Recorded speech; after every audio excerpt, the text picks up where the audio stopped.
दोस्तों, मैं विवेक एक बार फिर से अपने YouTube channel stock trading technique पर आपका हार्दिक स्वागत करता हूं। दोस्तों, निफ्टी ने एक बहुत बड़ी कल के सेशन में डिप दिखाई और एक टाइम तो हम तकरीबन 200 पॉइंट के आसपास करेक्ट हो चुके थे।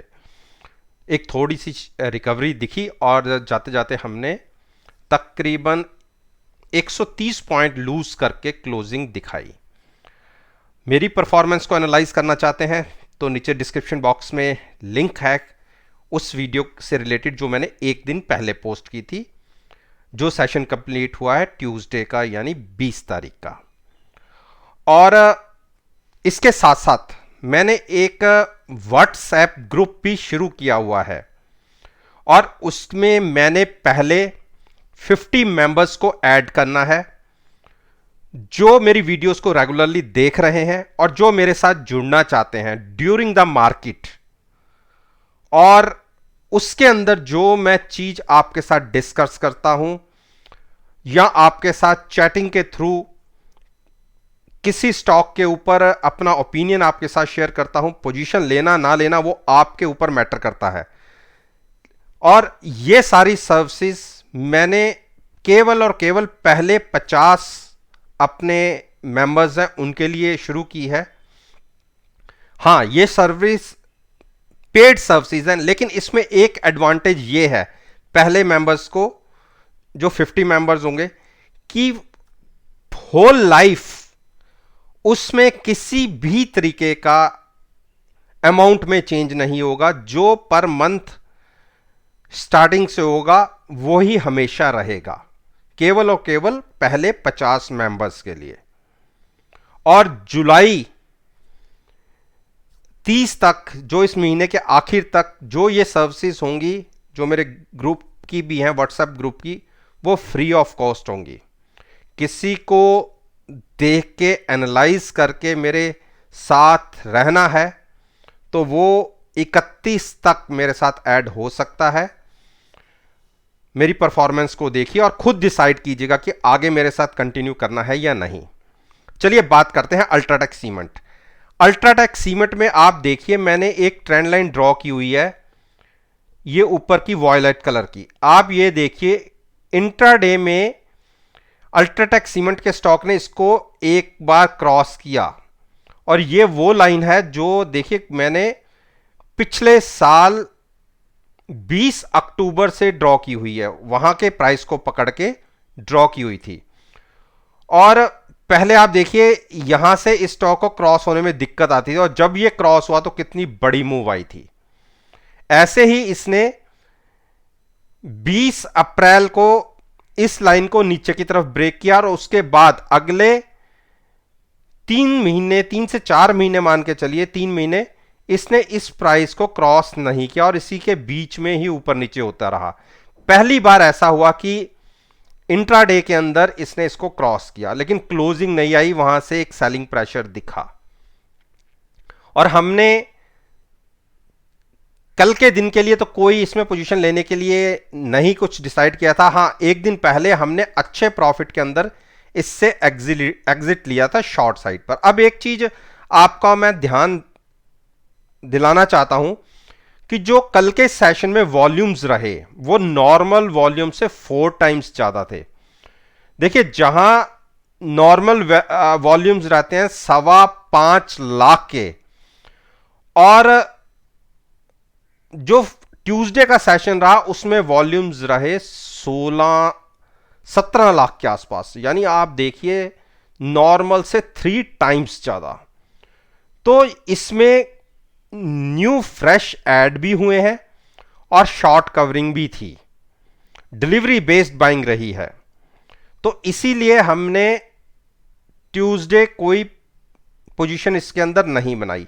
अब देखते हैं, पहले देखिए आरएसआई का लेवल 7980 है, तो मैं एक चीज तो करूंगा कल के डे के हिसाब से, अगर 22 के हिसाब से देखें तो ऊपर का प्राइस बैठता है 7500। अगर हम किसी कारण से गैप अप इसके अंदर खुल गए और हमने 7500 के ऊपर ट्रेडिंग दिखाई तो एक मैं रिस्क फिर से लूंगा शॉर्ट साइड का, क्योंकि RSI नियर अबाउट 80 है, तो 7500 या उसके ऊपर हमें प्राइस मिलता है, वहां की कॉल बाय करके अगर 7500 या गैप अप और ज्यादा खुल गया 7550 के आसपास की जो कॉल होगी उसे बाय करेंगे और फ्यूचर्स को सेल करके शॉर्ट साइड पर ट्रेड करने पसंद करूंगा। कोशिश मेरी होगी कि एक बार यह स्टॉक 7200 की तरफ बढ़ सकता है। यह होगी स्ट्रेटजी हमारी 22 जुलाई के लिए। अब आईओसी की बात करें, देखिए आईओसी में हमने अपनी पोजीशन को एग्जिट किया था। हां, बहुत प्रॉफिट तो नहीं मिला था, यह मान के चलिए कि नुकसान भी नहीं हुआ था, और इसमें हम अभी एंटर नहीं करेंगे। अगर डिप मिल जाती है और थोड़ी सी 104 के आसपास या उससे नीचे, तो हम लॉन्ग साइड पर पोजीशन बनाएंगे, अदरवाइज हम वेट एंड वॉच की स्ट्रेटजी रखेंगे। RSI इसकी काफ़ी नीचे है, तो शॉर्ट तो नहीं करूंगा, अगर गिरावट आती है तो नीचे से बाय करेंगे। गेल देखिए हमें मायूस कर रहा है। एक बार इसने हमें प्रॉफिट तो दे दिया 155 तक, और फिर 155 से हमने 145 के आसपास अपनी पुट शिफ्ट कर दी थी। जो 155 के आसपास की पुट थी उसका प्रॉफिट बुक किया और पुट कर दी थी नीचे शिफ्ट। ये प्राइस और उससे नीचे जा रहा है, तो देखिए 30 की RSI हो गई है, यहां पे जाके शॉर्ट तो बनता नहीं है, चाहे स्टॉक गिरता जा रहा है। लेकिन हमने तो पोजीशन बनाई हुई है, 155 की भी पोजीशन है और 150 की भी पोजीशन, दो पोजीशन हमारे पास है। और उसके बाद मैंने मना कर दिया था कि लॉन्ग अभी मत जाइएगा, जिसको नई पोजीशन लेनी है। और कल की वीडियो में मैंने जरूर बोला था कि अच्छी बड़ी गिरावट आ चुकी है, क्योंकि मैं पहले मना करता हुआ आ रहा हूँ, उसके बाद अब अच्छी बड़ी गिरावट आ गई है। किसी को ऐड करना है तो बिल्कुल करके चल सकता है, लेकिन नज़रिया मैं फिर कह देता हूँ, जुलाई एक्सपायरी और अगस्त एक्सपायरी का होना चाहिए, तभी आप इसमें हाथ डालिएगा, अदरवाइज मत खरीदिए, जिसका होराइजन इतना लंबा नहीं है। हमारी पोजीशन बनी हुई है और हमने अपनी दोनों पुट 155 के आसपास वाली भी और 150 वाली भी, दोनों पुट 145 के आसपास शिफ्ट कर दी है और उसका प्रॉफिट बुक कर दिया, और पोजीशन को हमने as it is long side पर रखा है। टाटा मोटर्स ने आज गिरावट दिखा दी और हमने अब 300 की पुट के साथ हमारा फ्यूचर्स लॉन्ग है। पहले हमने 345 वाली पुट को प्रॉफिट ले चुके हैं और पुट हमने नीचे शिफ्ट कर दी थी, और मैंने ये भी कहा था कि जिसको बाय करना है बाय कर सकते हैं। RSI 33 के आसपास है, तो बहुत नीचे के लेवल पे आपको मिल रहा है, ऑलमोस्ट 20% करेक्ट हो चुका है। तो अगर आप बॉटम पकड़ने की कोशिश करेंगे तो कई बार बॉटम हाथ में नहीं आता, और मैं कहूँ कि मैं भी बता दूं कि ये स्टॉक 300 से घूम जाएगा, 200-250 से घूम जाएगा, तो मैं भी इतना एक्यूरेट प्रेडिक्ट नहीं कर सकता। लेकिन हाँ, ये तो हम मान के चल सकते हैं कि हमें हाई से ये स्टॉक 20% नीचे मिल रहा है, तो इसीलिए हम इसको यहाँ से लॉन्ग करके बैठे हुए हैं। और आपकी अपनी मर्जी है, स्टॉक ने बेरिश क्रॉसओवर में ही ट्रेड कर रहा है, लेकिन हम ड्रिप पे बाय करने की कोशिश कर रहे हैं कि यहाँ से अगर मूव मिले तो हमें अच्छे प्राइसेस देखने को मिले। और 302 का प्राइस अच्छा प्राइस है अगर आप स्टॉक में बना रहने जाते हैं लॉन्ग की तरफ। तो नज़रिया थोड़ा सा महीने भर का रखिए कि उससे पहले थोड़ी मुश्किल हो सकती है कि वहाँ तक प्रॉफिट आने में।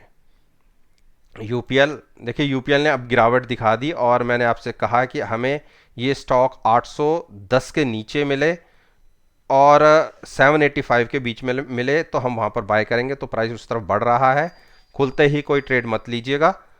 लॉन्ग करना है तो कम से कम प्राइस नीचे की तरफ जाने दीजिए, 785 के आसपास मिले, 810 और 785 के बीच में मिले तो वहाँ से लॉन्ग कर सकते हैं। हीरो मोटोकॉप ने एक 2850 वाला जो सपोर्ट है उसे ब्रेक करके क्लोजिंग दी है, और हमारी पोजीशन यहीं से बनी हुई है।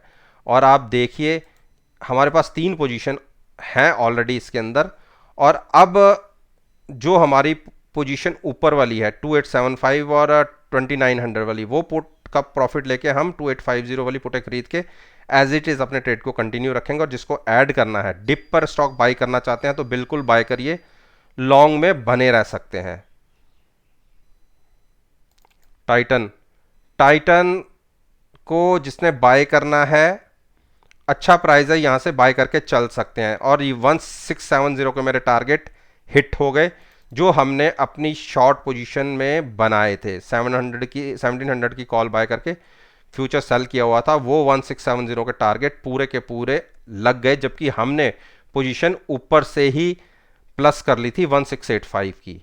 तो अगर कल के दिन में हम गैप अप खुल जाते हैं और 1670 के नीचे ट्रेडिंग मिलनी शुरू हो जाती है, तो जिसने लॉन्ग करना है, नई पोजीशन लेनी है, वो लॉन्ग साइड की मत पोजीशन लीजिएगा। जिसने 1670 वाली ले ली वो होल्ड करें, जिसने नई लेनी है वो मत लीजिएगा, क्योंकि उसके बाद एक बड़ी गिरावट ये स्टॉक दिखा सकता है। तो इसीलिए 1670 के नीचे ट्रेडिंग मिलने पर लॉन्ग पोजीशन मत लीजिएगा, एक गिरावट आ सकती है 1600 तक, 60-70 पॉइंट स्टॉक यहां से करेक्ट हो सकता है। उस केस में हमें इसलिए चिंता नहीं है क्योंकि हमारे पास ऑलरेडी पुट है। टीसीएस, देखिए टीसीएस ने नीचे के रेट से कितनी अच्छी रिकवरी दिखाई है। 3130 से तकरीबन ये स्टॉक 100 पॉइंट्स की मूव दिखाकर ऊपर क्लोज हुआ है। तो नीचे से शार्प रिकवरी है, लेकिन इस रिकवरी को आप कोई ऐसी अचीवमेंट मत मानिए कि हमें अभी इसमें लॉन्ग हो जाना है। देखिए हम लॉन्ग इसमें कहाँ होना है, अगर यहां से भी पहली कम से कम जो रेजिस्टेंस है उसे क्रॉस करे, वो है 3220 की, उसके ऊपर 3245 की है, ये दोनों रेजिस्टेंस क्रॉस होगी तो एक सेंटीमेंट्स चेंज होंगे लॉन्ग साइड के, तब तक आप वेट कीजिए। मारुति, देखिए मारुति ने आज फिर संभल गया और 7145 के आसपास इसने एक वापसी दिखाई है। कोई इतनी बड़ी गिरावट इसमें नहीं दिखी जैसे कि पूरी मार्केट के अंदर दिखी नीचे से, जबकि ये रिकवर होके ही क्लोज हुआ है। और मैंने अपने व्हाट्सएप ग्रुप के अंदर इसको लॉन्ग साइड पर ट्रेड बनाया था और वो ट्रेड हमारा प्रॉफिट में फिनिश हुआ है।